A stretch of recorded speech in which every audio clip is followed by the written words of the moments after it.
Hey folks, Rich here at RCINFORMER.com. Thanks for checking out this video on the Futaba T8J radio system.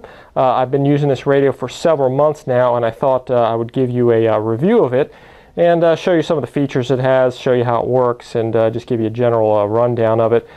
This radio pretty much is the heart of RCINFORMER right now. I'm using it pretty much in really every review that you see, and after using it for several months now, it really gets the job done. And it gets it done for about 280 bucks. So it really is a full-featured, full-range system with frequency hopping spread spectrum, and I'm really overall real pleased with it. First and foremost, you can see right here it has a 20 model memory, so you can run up to 20 airplanes on this thing with separate programmings and everything. And it has a real nice jog controller actually that I like, and a nice display on it as well. You'll see here this is a transmitter receiver set. Comes with the 2008 SB receiver that I'll show you here as well. Now I've already taken this thing out of the box. I have been using it, like I said, for several months now. And what you get, this is all the contents of the box. You get the radio itself, the receiver, the neck strap, which is pretty basic, but it's stitched nicely and it actually gets the job done well. Also a little screwdriver here for probably some internal tuning, but it's probably not something you'll ever use. There's also this little ratchet eliminator for the throttle, which I will show you how to get rid of that ratcheting if you don't want it, how to install that. It's pretty simple. A switch harness if you're running a separate receiver battery, and an instruction manual, which you can get this online at Tower Hobbies or Futaba, or really anywhere, any of those places. But overall, guys, this is the layout and the contents of the box. Now, taking a look at the radio itself, guys, it has a real nice look to it, and it also has a real nice feel to it, nice solid feel to it. Overall, I like the design of it, little hand grips on the back here and so forth. Here's your trainer cord and your charging port if you want to get a separate charger for it, which you can buy. But overall, it has a real nice feel to it. On-off switch is right here in the center. It turns your menu or your display on, which I've found is really easy to use. There's an N button here, a plus and a minus, and a real nice jog controller. I've really been liking this controller. It kind of reminds me a little bit of the combination between the flux capacitor and the arc reactor here, but it has a nice rubbery feel to it, and I really prefer it to the way some of the other controllers work. Again, it has a rubbery feel to it, and it's really like a joystick, so you can really kind of navigate around where you need to. A couple other features of it. Gimbals are real nice, and one comment I want to make on the sticks. They did a really good job with this thing. Notice the crowned top part here. You can adjust these stick lengths and tensions and everything by making some adjustments, but this crowned top of the stick here allows you to fly with your thumbs, or it's really good for guys that like to fly like this with two fingers, which is the way I do it. Some sticks out there don't have such a nice kind of a crown on it, and it makes it tougher, and sometimes I end up slipping on some of those. So real good stick for both kind of flyers with this radio. 8 switches up top, guys, and they really have a nice positive feel to it. There's a trainer switch right over here that's spring-loaded. Everything is a 2-position switch, except for these 2 right here, which are 3 positions, which are really good for flaps, spoilers, and so forth. Now, I pretty much only need, when I'm flying, I usually really only need flaps or landing gear. So they have the flap defaulted set up on this knob, but that's really hard to reach when you're flying, I think, to set. So I actually set my flaps up on this switch, so I actually have an up position, a takeoff position, and a landing position on the flaps. My landing gear switch I put over on this one, which is real easy to reach, so that kind of keeps things in order. Digital trims all the way around, separate digital trims for some of your other channels and so forth. And overall, guys, I'm real impressed with this. There is a internal antenna. Notice that there is no, kind of boom antenna sticking out of here that you could tear off or anything. There's no antenna here in the handle. It's all internal, kind of. There's one here and there's one here on the inside of this thing. But it's a real nice unit overall with a real good feel to it. One important thing to note about the Futaba T8J is that it does not come with a battery in it. What it does come with is this dry cell pack, so you can put alkalines in here, nickel metal hydrides, whatever you want. But I'd rather not, you know, have a pack in there without, you know, that's not totally soldered together. You know, just for safety reasons, I'd rather have a solid pack in there. But for me, this to me is a really good backup battery. So it's something I keep in my flight bag in the event that I really need to, you know, fly, or, you know, I'm at an event or something. I can still put some regular batteries in this thing and fly. Now, the beauty of this radio is that you have this versatility. You can use any battery that you want. And you can use a something like this, which is a simple receiver pack, 4.8. So really any 4.8 receiver pack, or even 6-cell, or I'm sorry, 5-cell 6-volt battery you can put in here. Now this gives you a lot of flexibility, because probably all of us have a receiver pack sitting around somewhere maybe that we're not using. And what I like to do is just plug this thing in here and leave the battery in here and charge it from the side port, so I'm not wearing out those pins down there, or possibly even breaking them by taking this battery in and out. Now you can see here it fits in here pretty nicely, and to keep it from rattling around, it's not a bad idea to just put a little piece of foam in here, okay, and then just take your battery cover, put it on, and lock this thing shut, and you notice it doesn't shake around in there at all. Now, if you choose to use a 5-cell or 6-volt battery, which you can use in here, there is a program in the menu here that you could turn on and change this over to a 6-volt system instead of a 4.8. But either way, guys, lots of flexibility with this thing. You can use the dry cells. You can use any 4.8 pack that'll fit in there, or even a 6-volt pack. Now, what I like is, again, not having to take the battery in and out of this thing, but using the charge port on the side. Futaba does make this HBC 3B4 right there, which means 4 cells. And you can see the output transmitter is 170 milliamps, receiver is 100 milliamps, and what that allows you to do is really just plug in your radio like any other radio that you get with a battery in it, and just charge it that way. But you can also charge it outside the radio with this one as well. So again, guys, lots of flexibility, many batteries, charger combinations that you can use with this thing. One of my favorite features about this radio is the receiver itself. What I like is the binding process and the fact that it's a one-piece receiver, and you don't need any other components except the 2 antennas here that you can mount anywhere in the fuselage, perpendicular to each other. You can tape them down inside the fuselage, run them through an antenna tube or whatever. But the binding process is really just this simple.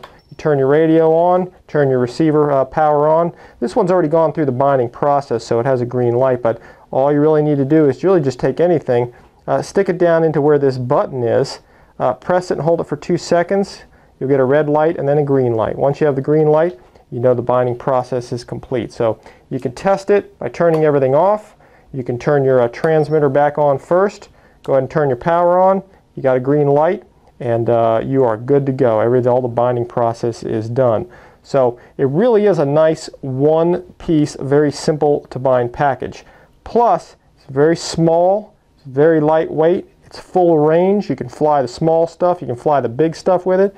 If you need to go high voltage, this thing will handle high voltage. If you want to go to an S-bus system, this receiver will handle S-bus with the S-bus jack down there. So overall, guys, a lot of bang for the buck. I think in the industry this thing's about 60 bucks, which for a name brand receiver, I think that's just about the most bang for the buck in the industry. Now, you can buy cheaper receivers, but to get a full range Futaba 8-channel receiver for 60 bucks, you really just can't beat that. Now let's take a look at the display and how you program this thing. We'll get to the nitty-gritty of how you know, some of these items work. It's really a simple display to operate. You have an end button that backs you out of all menus and gets you back to this front title page. Plus gets you into all the main menus. Minus will go backwards with certain functions, which you'll see as we move it. And this jog controller really just controls these timers on the front page, the system timer, model timer, and then you have 2 individual up and down timers that you can assign to any switch on the radio. So you can flip a switch to start and stop a timer and so forth. Now you see your digital trims for your elevator, your aileron, your rudder, and your throttle. And you can see here as I move the digital trim down here, it moves 4 units. And that's all adjustable inside the radio. Notice it makes a beep every time. And when you get back to 0, it makes a distinctive beep to let you know that you're back in. You can see here, Model 9 is selected. I'll show you how to change that. Airplane mode, it's in FHSS, and it's at 5 volts. Now notice the display went blank. To save power, it times out. So if you just move any button, you'll get your light back. And the light for the jog controller and the light for the display are fully adjustable. Now to get into the main menus, press and hold the plus sign, and you can see right here, you're at the menu, page 1 of 3. The next menu is in that direction. So you just move your joystick over to the right, your jog controller. It takes you to page 2 of 3, page 3 of 3, and then you keep going and it goes back to page 1. And you can see all these different settings and parameters. To back out of this, you really just press end to go back to the beginning. Now to get started, I'll go back to the page 1 and take a look at the model select page. It's real simple. You just go ahead and press your jog controller button down and you can select any model. You can go plus, minus, and go back and forth. You can see I have a lot of other planes here. The Moray, Sky Surfer, Glider, Ultimate, the F4 that I did the video of, the AT6 Texan, ME262. So all the planes you've seen videos of, guys, I have in this radio, and I'm really flying all of them on there. Let me go over here to Model 9, which we already have selected, and let's say I want to go back to the Moray. Notice it gives me this little confirm button here, so you can just press your jog controller, hold it. It says, are you sure? You press it again. Now you have the Moray selected. Now, to go back to Model 9, which is what I'm going to use, I'm going to press and hold it again. It asks me if I'm sure, and you press it again. Now I'm back on Model 9. Now you can reset, you can copy programs from one plane to the other if you have duplicate models and so forth. So now to get out of here, we still have Model 9 selected. We press the minus button, or no, I take that back. We press the N button and we hold it, and it gets you back to the main menu, and you can see we're on page 1 of 3, where we can go back. Oh, I just pushed that too far. Now we'll go back to the second menu item, which is the model name. This part's real nice. It's real easy to select the model name, and all you need to do is just really go find the letters. Now I'm going to be doing a review of the Cirrus SR22 here soon, so I'll set this up for that. I'll press S, R, go to 2, again press it. Press it again, SR22, and it's actually a turbo, so I'll put a little T on there for turbo, and I'll press the button again. And then you can just go to any blank space here to get rid of all the rest of them. And you can see how easy that was to program. So really all you need to do is just back out, or no, I take that back, press the N button, and you go back. You can go all the way back to the beginning and check it, and you see I got set up the SR22T, I'm ready to go for that program. Now, going back into the menu takes us to the third item, which is dual rates and expos. Now at the dual rate and expo setting, we go ahead and select by pressing the jog controller again. And here you can go to elevator, aileron, rudder, throttle, and set all your expos in and adjust your rate and your curves for your expo and see everything done. You can also select your switch that will activate it. So you can put them all on one switch. Your aileron, elevator, rudder, all on switch D if you want to, or switch A, or really whichever switch you want. So again, guys, fully programmable on the expos. Moving along to the endpoint adjustment, again, you can just press and select that, and you can go to any channel you want. Again, lots of versatility with this thing. Now let's say we're going to go to the elevator, and I'll kind of move up here a little bit.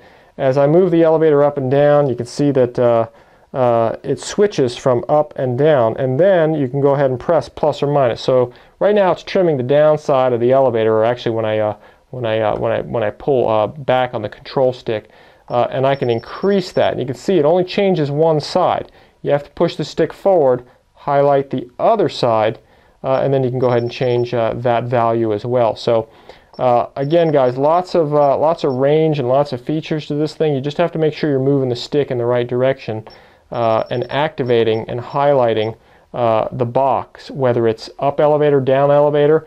If I switch to aileron, it's right and left aileron by moving the stick right and left. And again, you can change the right value or the up value or the left value and the down value of your ailerons, rudders, flaps, gear, aux channel, really anything you want. Again, you just press end here to back out of each menu.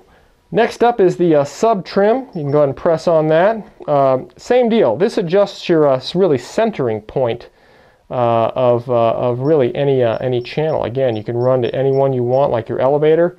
Let's say you have your servo arm set up as neutral as you can get it, but it's not quite in the neutral position. You can use your sub trim to neutralize it. Now, to get out of the sub trim menu, again, just press N and it takes you right out. Now, moving on to the parameter menu, there's a lot of stuff in this this parameter menu. When you press this, there's actually 3 more pages inside this parameter menu. So you can set this up for different types of airplanes, helicopters, whatever you want. You can adjust it to FHSS or not.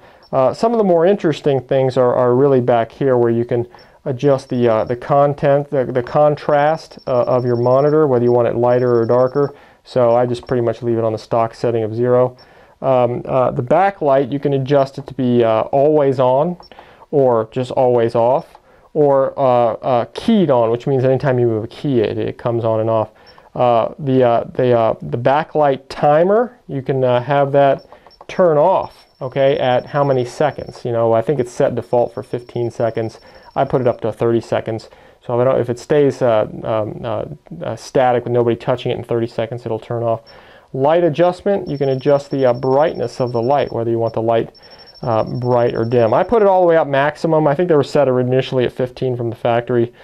I just put them all the way up for the purposes of this display, so you guys could see them a little bit better. Now, you can put a username on the home display. You can put whatever you want. Futaba is what it comes as a default.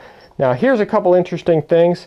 The battery type that you use in the radio that we just discussed a little while back, you can keep it on 4-cell or switch it over to 5-cell. So depending on what you're using, it defaults to 4-cell, and most of us are probably going to use a 4-cell receiver pack. The buzzer tone, you can hear that it actually changes the tone. Okay, so whatever you like, if you really have a personal preference, you set it where it is. Mine was at 94. I'm not sure if that was the default, but that seems to work okay. Now, here's a real interesting feature. This is the main LED, and what they're talking about is this light up here. Now, if I go ahead and I change this, you'll see what happens. It changes from, let me go back here. It changes, you press the plus and the minus keys, from red to purple to green to light blue, yellow, white, off, and blue. Now, here's what it does. You can see here that the light just changes colors, okay? Kind of a neat feature, nothing that you really may use, but where this would really come in handy, this is a personal preference thing, is if you have other people at the field that have your radio, that have the same radio. You can, run your own unique color, so you know right off the bat that the radio is yours. So you can look at the purple one, say, hey, that one's mine, or the blue one, or, but at first glance, you look at the radio and you'll say, hey, that's not my radio. So it's a real good way to identify specifically your radio. Jog navigation, you can turn that on or off. The jog light, always on, always off. You see it just turned off. Or key on, which is where I usually leave it. The jog timer, okay, is at 30. And that's 30 seconds. So in 30 seconds, if I don't touch anything, that light will turn off. So anyway, guys, that's it for all these menus and the parameter. You can see there's a couple of neat features in there that you can adjust. And to back out, again, you just press N and it takes you back to the beginning. You notice that the jog timer flashed a little bit. That was saving any parameters that I might have changed. Moving on to the model transfer feature. This is a really neat feature that is getting to be new, but this thing works on sort of a Wi-Fi system. Now, if I press and go into that, what this will do is this will wirelessly transmit from this radio to another Futaba 8J, one of the programs. So if you got a buddy that he just bought the same airplane, you want to transfer his program over, you just put the radios close to each other. You go ahead and press transfer and execute, and it will transfer your settings. So I noticed on this radio that it didn't have a SD card slot. Well, it's a little more advanced on this thing because you don't need an SD card. All you need to do is just wirelessly transmit a model memory from one radio to the other. All you need to do is have the radios close to each other, and it'll transfer the signal using that feature. Moving on to the reverse menu, pretty self-explanatory, guys. You can see here's each channel that you reverse, and you can kind of scroll through each one that you want. You say reverse the elevator, for example. I move that up. It asks me here again, are you sure you want to do that? You press the button again to confirm, and now the elevator is reversed, and you back out again by pressing end. Moving on to the throttle cut feature, you just move to that and select it. This lets you cut the throttle, chop it at any point. Now, helicopter guys will use this probably more often. You can assign a switch, a position, and so forth. Probably something that I'll never use. Moving on to the idle down feature, you go ahead and select that. This lets you select a lower throttle setting with a different and set different switches on and so forth. So again, a little bit more of an advanced feature. It's in the instruction manual to check that out. Again, probably something I'm not going to use too much of. Moving on to the trim menu, you can see you go ahead and press that and go in. This lets you select the steps in which to determine how sensitive each trim movement is. So you can press execute to reset all the trims back to default, but you can see everything is on a step of 4. So when I move the trim, it moves 4 units. Now, if I want to change that, let's say move it to for really fine trim movements and move it to 1. Now each time that I move my trim, you can see it just moves 1 unit. So depending on how you like, depending on how you like setting it, 4 is usually good enough. But if you really want more sort of sensitive and more finer trim movements, this is the page you go to use that. Moving on to page 2, I'm going to kind of go through this a little bit quicker, but you have flaperons that you can set in, and each menu has all sorts of parameters. Right now you can see it's inhibited. So if you ever have an airplane that you want to set up ailerons to work as flaps, that's the menu you'd go to. And the flap trim lets you activate that. Right now it's inhibited, and you can trim your flaps. Aileron differential, V-tail, elevons. So you use elevators for ailerons that are mixed in electronically, as in a jet. So right now that's inhibited.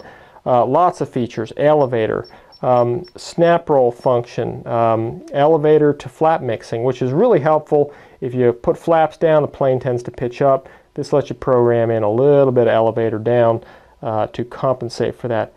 Air brakes, aileron to rudder, flap to elevator, gyro sensitivity, lots and lots of menus here. Programmable mixing 1 through 6. You can see there's just a menu really for everything in this thing. Now, if you go into one of them, you can see that it lets you assign switches, positions, rates, offsets, assign the master and the slave. So lots of programmable mixing for this thing.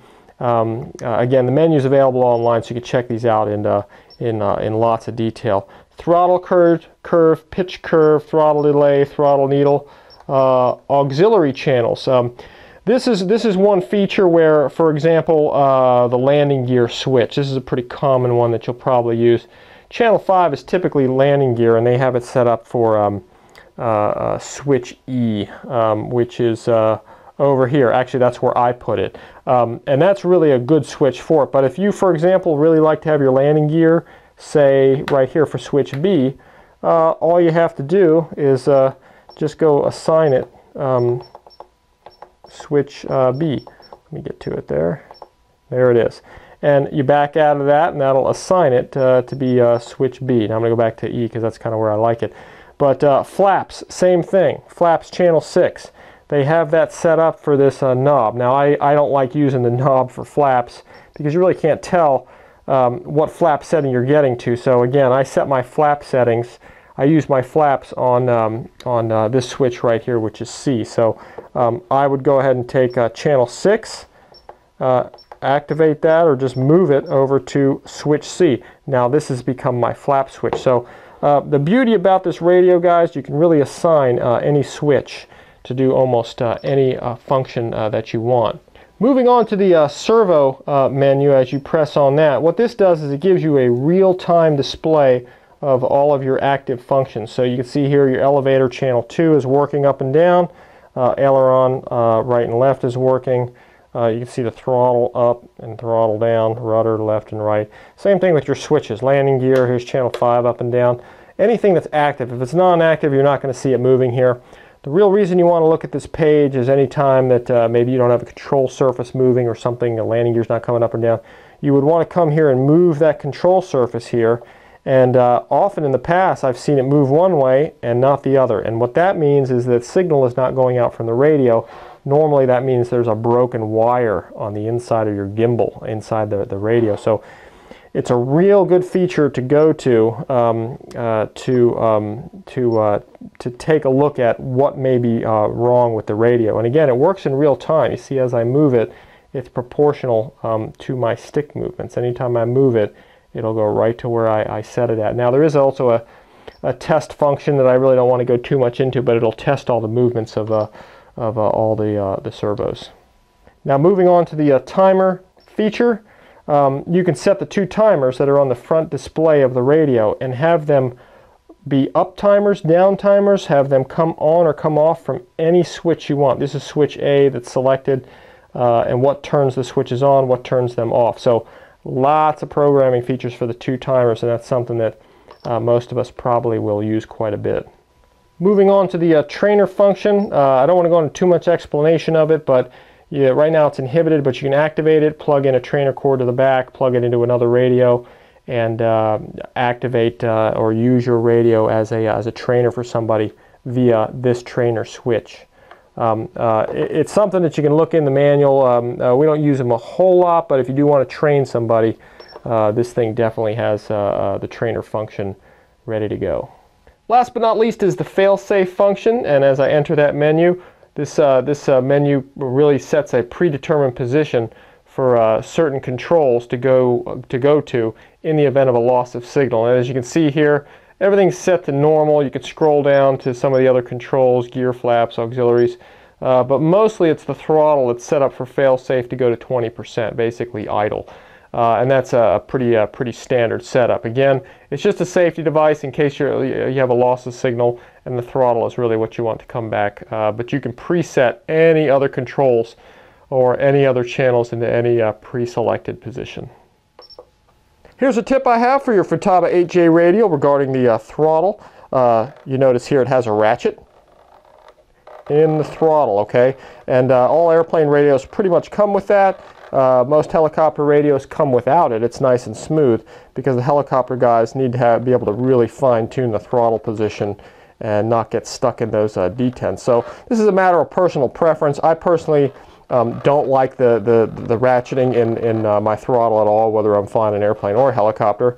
And what Futaba does for you is they supply you with a non-ratcheted metal plate here that you can install to replace the one that gives this thing the ratchet. So the easy way to do this, and it's very, very simple to do, all you have to do is just flip your radio backward, upside down.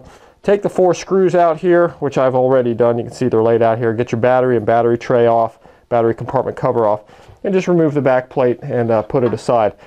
And I'll go ahead and zoom in on this so you can see what it looks like. This is what gives you the throttle ratchet. And you can see the metal is bent right here, so this little sort of pin will fit into the detents of the throttle and give it that ratchet. All we're going to do simply is replace it with this one that doesn't have the little detent in it, and it'll keep this thing nice and smooth. Simply all we have to do is remove this screw and replace it with the one without the detent in it. As you can see here, with a few turns of a screwdriver, I've replaced the ratcheting metal arm here with the non-ratcheting one, and you can see it still applies pressure, okay, onto the ratcheting device here on the throttle, and now you have a nice smooth throttle action. And you do want it to put pressure on there, so you do have some friction there. As you tighten this screw here, you do want to be careful not to over tighten it and strip the plastic. Anyway guys, that's pretty much all there is to it. You just put your radio back together simply by putting the back cover back in place. And you just put the 4 screws back in, battery in place, battery hatch cover, and the radio is now ready to use again. And you have a nice, smooth, non-ratcheting throttle. Alright folks, that concludes this video review on the Futaba 8J frequency hopping spread spectrum system. I'm real happy with this thing. As you can see from the video, it has real easy and really clear, easy to use menus. Great control sticks, nice switch arrangement. Overall, a real nice package, guys. I've been pretty happy with it.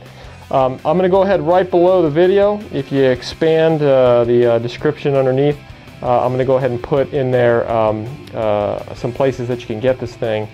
And I will also put the instruction manual in there as well, a link to it, so you can go look it up in a PDF file. Anyway, guys, thanks for stopping by and checking out RC Informer. Check us out on RCINFORMER.com and RC Informer on Facebook. On Facebook, I'm trying to put soon-to-be released videos and so forth, so you can get an idea of what's coming up. Anyway, guys, once again, thanks for stopping by and checking out RC Informer.